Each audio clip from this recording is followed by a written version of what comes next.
Hello friends, welcome to our new session that is session number 21। आज हम एक नया चैप्टर स्टार्ट करने वाले हैं जो है चैप्टर नंबर 6 हमारे मैन्युफैक्चरिंग सिस्टम में, जिसका नाम है रिसेंट ट्रेंड्स।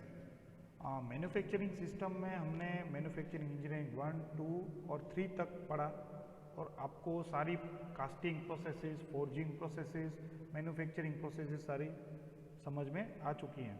अभी ये रिसेंट ट्रेंड्स क्या दिखा रहा है कि अभी आपकी जो भी चैप्टर्स चले हैं, फ्लेक्सिबल मैन्युफैक्चरिंग सिस्टम हो या फिर उसके आगे जो आपकी इन्वेंटरी कंट्रोल, जितना भी वर्क है वो आप समझ लो कि इससे अभी क्या चल रहा है, यानी कि रिसेंट ट्रेंड, यानी कि अभी क्या कौन सी प्रोसेस वर्किंग में है। कि अभी वो तो है, आपके पता है कि आपने पढ़ लिए, लेकिन अभी लेटेस्ट डेवलपमेंट क्या हुआ है कि रिसेंटली अभी मैन्युफैक्चरिंग सिस्टम में डेवलपमेंट हुआ है। तो अभी का जो ज़माना है वो है कंप्यूटर रिलेटेड वर्क, यानी कि जो एक फर्स्ट टॉपिक मैं आपको चलाने जा रहा हूँ जो इस चैप्टर का, वो है CAPP, जो भी इम्पोर्टेंट टॉपिक है, कंप्यूटर एडेड प्रोसेस प्लानिंग। इसको बोलते हैं कंप्यूटर एडेड प्रोसेस प्लानिंग। ठीक है, कि कंप्यूटर को प्रोसेस जो भी करनी है with the help of computer वो करे। ठीक है, तो प्लानिंग करनी है कंप्यूटर के अकॉर्डिंग, कंप्यूटर को प्लानिंग करके देनी है, वो वर्क करेगा। That is a computer aided process planning. तो चलिए इस देखते हैं कि इस चैप्टर में आपको क्या क्या सीखने मिल सकता है। उसके बाद जो टॉपिक है हम स्टार्ट करेंगे। सबसे पहले आपको जो टॉपिक मैं दे रहा हूँ ये है रिसेंट ट्रेंड्स। ठीक है, उसमें आपको अलग अलग एडवांस टेक्निक देखने मिलेगी, जिसमें सबसे पहली एडवांस टेक्निक है हमारी CAPP, that is a computer aided process planning. फिर computer integrated manufacturing, SIM, that is the most important also. Then computer aided inspection, computer से हम किस तरह से इंस्पेक्शन कर सके, तो वो भी एक है। उसके बाद रैपिड प्रोटोटाइपिंग, ये भी एक मोस्ट इंपॉर्टेंट है। आर्टिफिशियल इंटेलिजेंसी, ये तो बहुत एडवांस टॉपिक है। और उसके बाद लीन मैन्युफैक्चरिंग। ठीक है, तो ये सारी प्रोसेसेस आपको स्टडी करने मिलेगी, जिसके हेल्प से आपको GTU में भी बहुत हेल्प होगी कि सारी मेथड्स आती हैं। इसमें से 3 मेथड्स तो आती हैं, तो मैं सारी मेथड्स आपको एक्सप्लेन करने जा रहा हूँ। अभी हम स्टार्ट करते हैं CAPP। ठीक है, वहाँ से स्टार्ट करते हैं, उसके बाद मैं आपको वहाँ पे आगे आगे जो भी मेथड्स हैं वो एक्सप्लेन करता जाऊँगा। तो यहाँ से CAPP का इंट्रोडक्शन में स्टार्ट करने वाला हूँ। तो क्या है, अगर आपको कोई भी प्रोडक्ट डिज़ाइन करना हो, कोई भी प्रोडक्ट आपको डेवलप करना हो, मैन्युफैक्चरिंग में तो सारे प्रोडक्ट्स बनते हैं वो आपको पता है, डिज़ाइन करना हो या फिर मैन्युफैक्चरिंग करना हो, तो सबसे पहले प्रोडक्ट डिज़ाइन की प्लानिंग किस तरह से होती है, उसकी प्रोडक्ट डिज़ाइन जो भी हुई है उसके बेस पे उसकी प्रोसेस प्लानिंग होती है कि उसकी जो डिज़ाइन है वो कैसी है, उसके बाद उसकी प्रोसेस प्लानिंग हो। ठीक है, फिर कौन से ऑपरेशन, यानी कि कौन सी प्रोग्रामिंग करेंगे जिसके बेस पे वो ऑपरेशन सारे चलेंगे।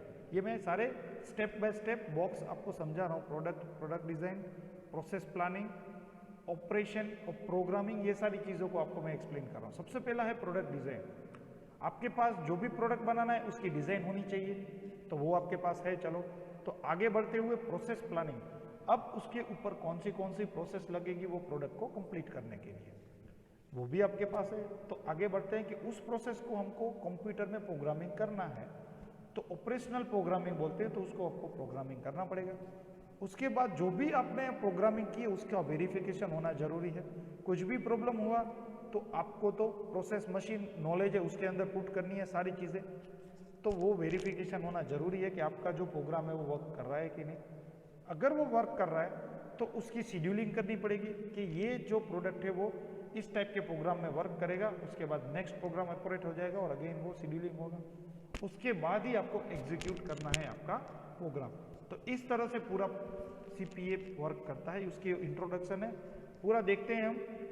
मैंने प्रोसेस प्लानिंग तो आपको समझा दिया है, जिसमें डिटेल डिज़ाइन आती है पूरी, जिसके अंदर आप अपना जो भी प्रोडक्ट की डिज़ाइन हो वो पुट कर सकते हो। यहाँ पे देखो लास्ट जो थर्ड है वो यहाँ पे लिखा है, detail set of instruction, engineering drawings, specification, parts and material list, जो भी चीज़ें हैं वहाँ पे आप पुट कर सकते हो इन प्रोसेस प्लानिंग में, जिसके बेस पे आपको वहाँ पे क्या मिले कि हमको इस तरह का मैन्युफैक्चरिंग प्रोडक्ट चाहिए, तो आपको वहाँ पे डिटेल डिज़ाइन प्रोवाइड करनी पड़ेगी।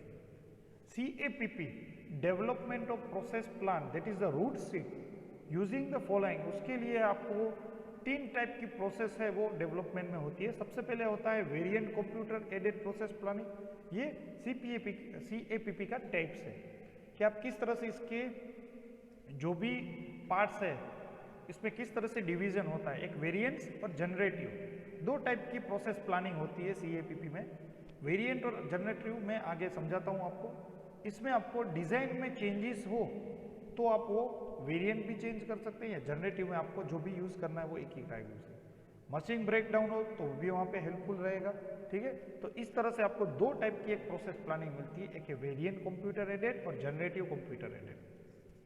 अभी कौन से स्टेप हैं जो आपको फॉलो करने चाहिए, वो तो आपको पता है कि जो भी आपको देना है material, process selection, process sequence, machine, tools, जो भी कलेक्शन है आपके पास जो एक डिज़ाइन को कंप्लीट करने के लिए यूज़ होते हैं, वो सारे स्टेप यहाँ पे लिखे हुए हैं, तो वो आपको फॉलो करने हैं। इनपुट देना है, कौन सी डिज़ाइन सिलेक्ट की है, कौन सा मटेरियल सिलेक्ट किया है, उसके पीछे कौन सी प्रोसेस सिलेक्ट की है, प्रोसेस की सीक्वेंस क्या है कि पहले ड्रिलिंग होगी, कटिंग होगी, फिटिंग होगी, वो सीक्वेंस करना है।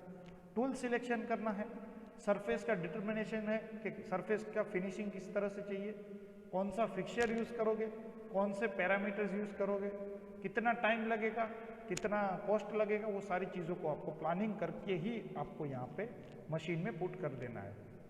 अभी मैंने बोला था कि वेरिएंट कंप्यूटर टाइप आता है और एक होता है यहाँ पर जनरेटिव। तो वेरिएंट कंप्यूटर टाइप में क्या होता है कि इसमें डेटा को आपको पुट करना है, डेटा रिलेटिव मेथड, यानी कि सारे डेटास को आपने पुट कर दिया। जैसे ही आपने डेटा पुट कर दिया, यानी कि उसमें क्या पुट करना है आपको, पूरे न्यू पार्ट्स के सारे प्रोसेस प्लान कि किस तरह से उसकी प्रोसेस होने वाली है। जैसे कि आइडेंटिफिकेशन देख रहे हो आप, रिटर्विंग कौन सा प्लान है, कौन सी सिमिलर पार्ट्स का वो प्लान है, मॉडिफिकेशन कौन से जरूरी हैं, उस पार्ट को हम मास्टर पार्ट भी बोल सकते हैं, ठीक है। तो उसका देना है, कोडिंग करना है। कोडिंग तो आपको पता है प्रोग्रामिंग आता है पूरे कंप्यूटर के ऊपर। सारी ग्रुप टेक्नोलॉजी जो आपने आगे स्टडी कर दी है, जो मैंने आपको बोला था कोड्स के बारे में, तो वो पूरी यहाँ पे यूज होगी। मैथमेटिकल्स कोडिंग होती है, एल्गोरिदम कोडिंग्स होती है, वो सारी कोडिंग्स यहाँ पे आपको पुट कर देनी है। जैसे जो आप कैम सब्जेक्ट में करते हो, कंप्यूटर एडेड मैन्युफैक्चरिंग में करते हो ना, पूरा यूटिलाइजेशन आपको यहाँ पे देखने मिलेगा उसका, ठीक है। तो उसके बेस पे आपको ये एक ब्लॉक डायग्राम बनेगा। ब्लॉक डायग्राम क्या बोलेगा, सबसे पहले तो आपने पार्ट्स की डिटेलिंग कर दी। ये जो पहला है, ये जो एरिया है वो है पार्ट्स का डिजाइन। जो भी डिजाइन है अपने GT कोड से कर दी, ग्रुप टेक्नोलॉजिकल कोड से आपने उसकी कोडिंग कर दी, जो आपने मैन्युफैक्चरिंग सिस्टम में सीखोगे, जो कंप्यूटर एडेड मैन्युफैक्चरिंग सिस्टम में आता है, जो आपने रविंद्र सर टीच करवाएंगे, ठीक है। तो GT कोड आपको वहाँ पे मिल गए। जैसे ही GT कोड आपने वहाँ पे पुट कर दिया, उसके बाद आता है प्रोसेस प्लान। जो भी आपको एडिट करना है, आपके जो भी काम है वो आपको उसके अंदर प्लानिंग कर देनी है। प्रोसेस प्लान का शेड्यूलिंग करना है, जो बाजू में दिख रहा है आपको शेड्यूलिंग करना है उसका। और मास्टर प्लान कौन सा है, जो आपने बनाया है कि इस तरह से इसका होना चाहिए, तो वो मास्टर प्लान अप्लाई करना है। ये है ब्लॉक डायग्राम ऑफ CAPP। आपकी बुक में अलग दिया होगा तो आप वो भी यूज कर सकते हो।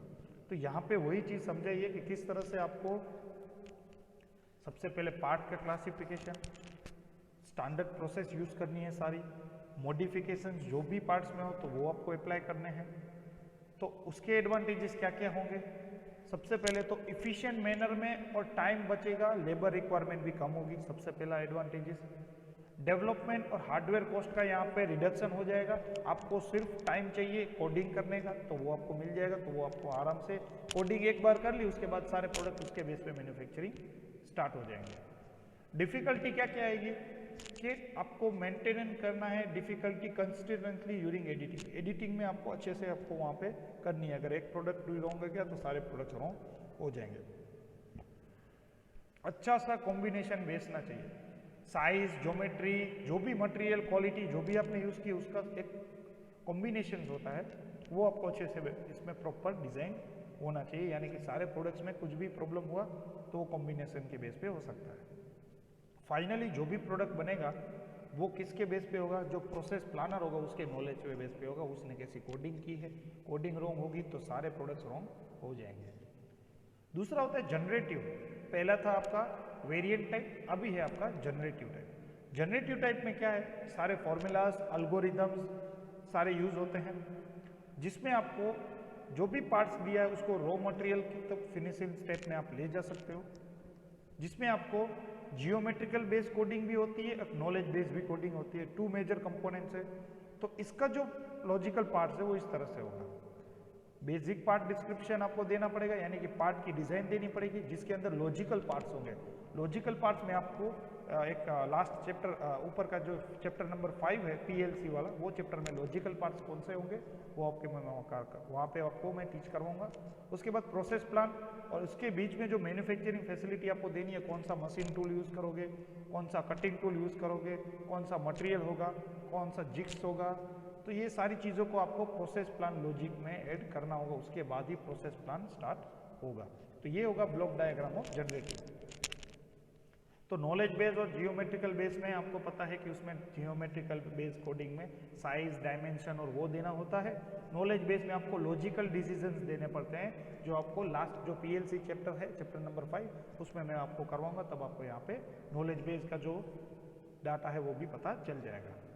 एडवांटेजेस इस टेक्निक का ये है कि आप डिसीजन है वो मल्टीपल प्रोसेस में ले सकते हो, मेंटेन और अपडेटिंग द स्टोर प्रोसेस और लार्जर अननेसेसरी, यानी कि आपको अपडेटिंग करना है स्टोर प्लान में तो आप इजीली कर सकते हो, कुछ भी अपडेट करना है यानी कि कुछ भी प्रोसेस प्लान में चेंजेस करना है तो आप कर सकते हो।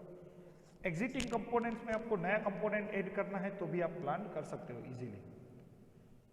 ये प्रोसेस प्लान का रिव्यू है सीएपीपी का, कि कंस्ट्रेंट कौन से होते हैं प्रोसेस प्लान में, इनपुट्स आप क्या क्या डाल रहे हो, आपको आउटपुट्स क्या क्या मिल रहे हैं, लेआउट्स आपको देने पड़ेंगे एज ए इनपुट, नॉलेज आपको देना पड़ेगा एज ए इनपुट, डिजाइन आपको देनी पड़ेगी as a input, industrial engineers और टूल्स और गैजेट्स आपको सारे देने पड़ेंगे, जिसमें आपको आउटपुट मिलेगा। टाइम कंसिस्टेंटली कम होगा आपका, मशीन ऑपरेशन प्लानिंग अच्छे से होगा, पार्ट प्रोग्रामिंग आपकी न्यूमेरिकल पार्ट प्रोग्रामिंग भी अच्छे से होगी और प्रोसेस प्लानर भी आपका अच्छे से चलेगा, जिससे आपको आउटपुट मिल जाएगा।